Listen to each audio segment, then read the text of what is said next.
Hello students, we are live now. Welcome to SIS online classes. I am Ankit Bhatt and I am going to continue with chapter number 6, combustions and flames.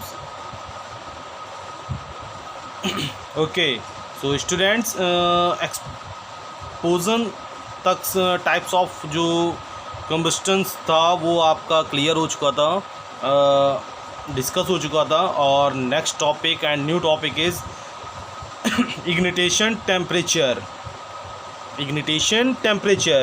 Any combustible substance does not catch fire on its own. Okay, any combustible substance, जितने भी ज्वलनशील पदार्थ होते हैं, combustible substance मतलब ज्वलनशील, मतलब जो फायर को ईजिली कैच करते हैं, does not catch fire. ठीक है, तब तक कैच फायर नहीं करेंगे ऑन इट्स ओन, जब तक उनके मिनिमम टेम्परेचर तक उसको कैच फायर ना दी जाए. ठीक है, मतलब एक फ़िक्स टेम्परेचर होता है ना, कि जैसे ही आप इतने मिनिमम टेम्परेचर आप पेट्रोल को दिखाओगे, सपोज दैट कि एक जैसे फिक्स हो गया पेट्रोल का जो इग्निटेशन टेम्परेचर है, सपोज दैट 60 डिग्री मान लेते हैं. तो जैसे ही 60 डिग्री की बर्निंग मैच स्टिक या लाइटर लेके जाएंगे और उसको जैसे ही क्लिक करेंगे तो तुरंत क्या होगा, पेट्रोल बर्न होने लगेगा. तो ये एक मिनिमम टेम्परेचर हुआ. इसी मिनिमम टेम्परेचर को क्या बोला जाता है, इग्निटेशन टेम्परेचर. अब आप डिटेल में देखेंगे. Ignition temperature is the lowest temperature. Ignition temperature is the lowest temperature at which a substance catches fire. Okay, it is the lowest temperature of any combustible substances which catches fire easily. okay, जब इस temperature पे जो combustible substances होते हैं वो easily क्या करते हैं, फायर को कैच कर लेते हैं. इतने मिनिमम टेम्परेचर पे एक जिनका फिक्स होता है. ठीक है, combustible substance does not catch fire. जो combustible substance होते हैं वो फायर को नहीं कैच करते हैं. और burn as long as temperature is lower than its ignition temperature. अगर combustible substances का जो टेम्परेचर है वो इग्निटेशन टेम्परेचर के क्या हो जाए, लोअर हो जाए, so it does not catch fire, fire को कैच नहीं करेंगे, या burn as long as the temperature, या इस टेम्परेचर पे ज़्यादा टाइम तक बर्न नहीं होंगे. ठीक है, kerosene oil and wood does not catch fire on their own at room temperature. अगर कैरोसिन ऑयल या वुड को रूम टेम्परेचर पे पुट कर दिया जाए तो क्या वो बर्न होने लगेगा, no. But if kerosene oil is heated a little, अगर हाँ, लेकिन अगर ज़रा सा भी कैरोसिन ऑयल को हीटेड करा देंगे, ठीक है, मतलब उसके इग्निटेशन टेम्परेचर तक टेम्परेचर को ले जाएंगे, it will catch fire easily, बहुत आसानी से क्या कर लेगा, फायर को ईज़िली कैच कर लेगा. Would is heated a little does not catch fire. जो वुड होता है इज़ हीटेड अ लिटिल, अगर वुड को हल्का सा हीट करा दिया जाए, ठीक है, उसके इग्निटेशन टेम्परेचर तक ले जाके, डज नॉट कैच फायर, तब ये मतलब इग्निटेशन टेम्परेचर की बात ना की जाए, तब ये अगर इतना इजीली टेम्परेचर इसको थोड़ा सा बढ़ा दिया जाए तो क्या वुड बर्न होने लगेगा, नहीं होगा. ठीक है, क्योंकि इसका इग्निटेशन टेम्परेचर जो है वो कुछ ज़्यादा हाई है. ठीक है, कि मतलब जो वुड का पीस होता है उसको थोड़ा फ्लेम के ऊपर रखना होता है. ठीक है, उसमें मिट्टी के तेल डाल के बहुत सारे मतलब वो करने पड़ते हैं, तब वो फायर को कैच करता है. ठीक है, so wood is heated a little, अगर वुड को थोड़ा सा हीट कराया जाए, does not catch fire, wood जो होगी फायर को कैच नहीं करेगी. The ignition temperature of kerosene oil is low. तो हम इसके कंक्लूजन में क्या आएंगे, अभी कंक्लूजन की बात हो गई कि जो इग्निटेशन टेम्परेचर है कैरोसिन ऑयल का वो क्या है, लो है, कि छोटी सी लिटिल हीट को प्रोवाइड करने पे ही वो क्या होने लगा, बर्न होने लगा. And that of would is high. और अगर वुड की बात की जाए तो यही इग्निटेशन टेम्परेचर क्या होगा, वुड का हाई होगा. Okay, thus a combustible substance have low ignition temperature burns easily. ठीक है, दस अ combustible substance मतलब कि जितने भी combustible substance होते हैं हैविंग लो इग्निटेशन टेम्परेचर, जिनके इग्निटेशन टेम्परेचर लो होते हैं, बर्न्स ईजिली, वो आसानी से क्या हो जाते हैं, बर्न होने लगते हैं, जैसे पेट्रोल, कैरोसिन, डीजल, ओके, ये सब आसानी से क्या होते हैं, ये लो इग्निशन टेम्परेचर सब्सटेंसेस हैं जो ईजिली क्या होते हैं, बर्न होने लगते हैं। Substances which have very low ignition temperature, ऐसे सब्सटेंसेस जिनकी इग्निटेशन टेम्परेचर लो होता है, and catch fire easily with a flame, और आसानी से फ्लेम से आग को क्या कर ले, कैच कर ले, आर कॉल्ड इनफ्लेमेबल सब्सटेंस। ऐसे सब्सटेंसेस को क्या बोला जाता है, inflammable substances. Substances which have very low ignition temperature and catch fire easily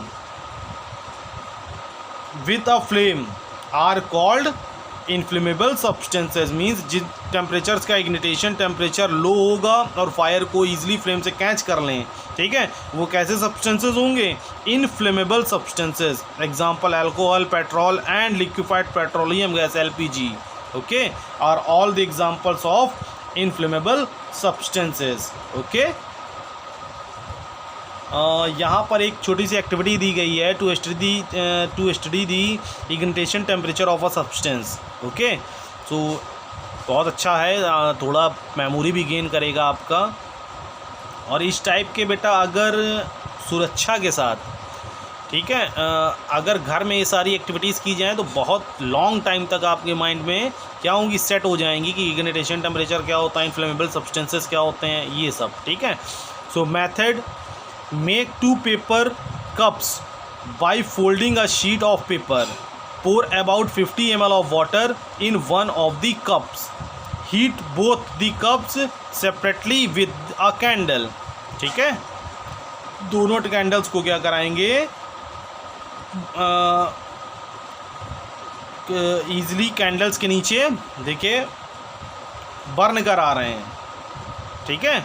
Observation, the cup containing water does not burn, the empty cup however burns। जिसमें आपने पानी रख रखा है, वाटर है जिसमें कैप्ट है, वो फ्लेम को जल्दी कैच नहीं करेगा, लेकिन जो एम्प्टी है, ठीक है, वो ईजिली क्या होने लगेगा, पेपर कप्स बर्न होने लगेगा। Conclusion, in presence of water the ignition temperature of paper is not reached। अगर वाटर को फिल करा देंगे इस पेपर कप में, सो इस पेपर कप का जो इग्निटेशन टेम्परेचर है वो क्या हो जाएगा, हाई हो जाएगा। अब एक जो नॉर्मल टेम्परेचर में, लिटिल टेम्परेचर में वो जो फ्लेम को कैच कर रहा था, अब वो नहीं करेगा, ठीक है। सो in presence of water the ignition temperature of paper is not reached, this is because heat supplied to the cup is transferred to the water by conduction process के साथ जो this is because जितनी भी heat हम उसको जिसमें water fill है paper cup में उसको दे रहे हैं ना, वो तुरंत ट्रांसफ़र कर दे रहा किसके पास, वाटर के पास, ठीक है। This is because heat supplied to the cup, जितनी हीट हम सप्लाई कर रहे हैं कप में, is transferred to the water, ठीक है, वो ट्रांसफ़र हो जा रही है वाटर में बाय कंडक्शन, ठीक है, कंडक्शन प्रोसेस के through, hence it does not burn, इसलिए ये बर्न नहीं होगा, ओके। अब आती है बात फ्लेम। फ्लेम तो पता ही होगा ना, burning of candle, burning of lamp, burning of gas burner, सभी के यहाँ गैस होंगे ना, तो ये देखा होगा। एक येलो लाइट आपने देखी होगी, येलो लाइट जब बर्न कराते हैं सब्सटेंसेस को तो येलो लाइट क्या होता है, प्रोड्यूस होता है। यही येलो लाइट जो होता है कैंडल का ना, ये देखिए जो ये येलो लाइट है ना, यही क्या होता है, फ्लेम होता है, ठीक है। तो इसको थोड़ा डिटेल में इस आपकी बार पढ़ेंगे। As a wax candle burns, as a wax मतलब मोम वाली जो कैंडल होती है बर्न कराते हैं, the melted wax vapours rise, the melted wax vapours rise through the wick due to capillary action, and burns in the presence of air producing a flame. Okay, means पूरा जो इस para का means होगा एक बार फिर से read करते हैं, फिर इसका मतलब समझाते हैं. As a wax candle burns the method the melted wax vapours rise through the whisk due to capillary action and burns in the presence of air producing a flame. जब एक वैक्स कैंडल को burn कराएंगे match sticks के through, the melted wax vapours rise, जो melted wax होता है ना वो राइज होता है किस side, through the wick due to capillary action.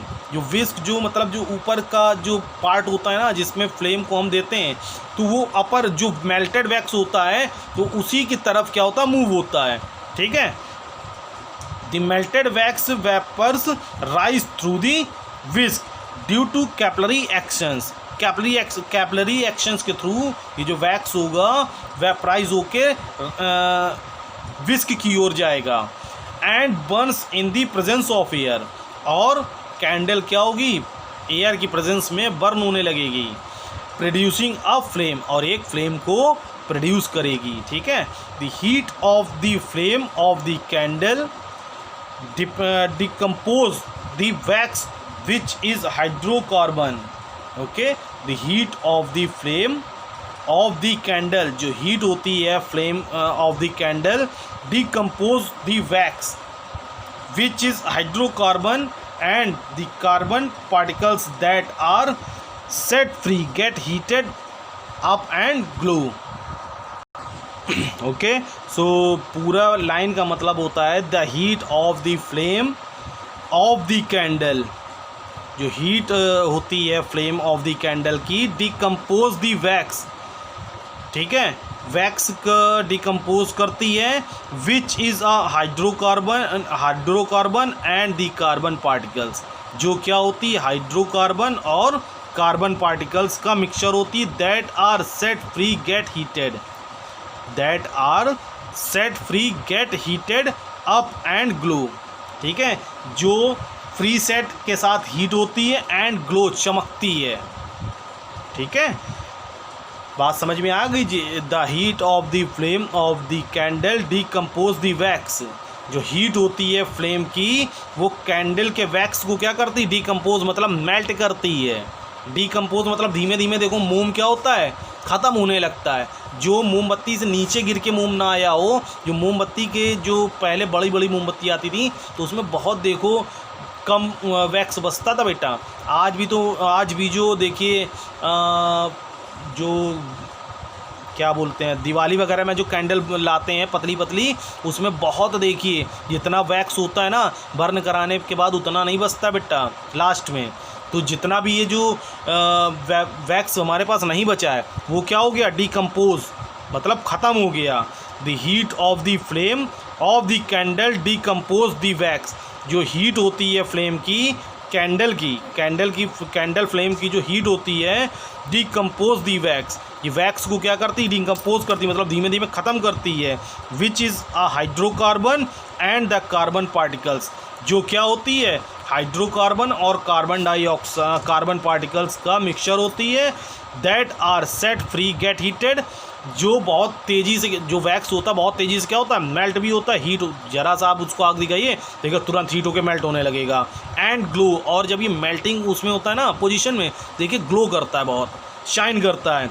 When burned in air they form carbon dioxide, और जब इसी वैक्स को एयर की प्रेजेंस में बर्न कराएंगे दे फॉर्म कार्बन डाइऑक्साइड, ये कार्बन डाइऑक्साइड को क्या करेगा, फॉर्म करेगा, प्रोड्यूस करेगा. And go of in the air, और एयर में बंद हो जाएगा. Substances which vaporise during burning, वो सारे सब्सटेंसेज जो बर्निंग प्रोसेस के थ्रू वेपराइज होने लगें. गिव फ्लेम्स, और हमको फ्लेम्स दें, आग दें. ठीक है, examples kerosene oil, wax etcetera. Charcoal on the other hand does not vaporise and hence does not produce a flame when burned. और इसी के दूसरे साइड अगर चारकोल की बात करें, ठीक है, तो वो वेपराइज भी नहीं होगा and hence not produce a flame, और फ्लेम को भी प्रोड्यूस नहीं करेगा व्हेन बर्न्ड, जब उसे बर्न कराया जाएगा। ओके, सो आई थिंक इतनी बात सभी को समझ में आ गई होगी, और वीडियो भी चूँकि 15 मिनट्स से अबव हो चुका है। सो बाय, टेक केयर।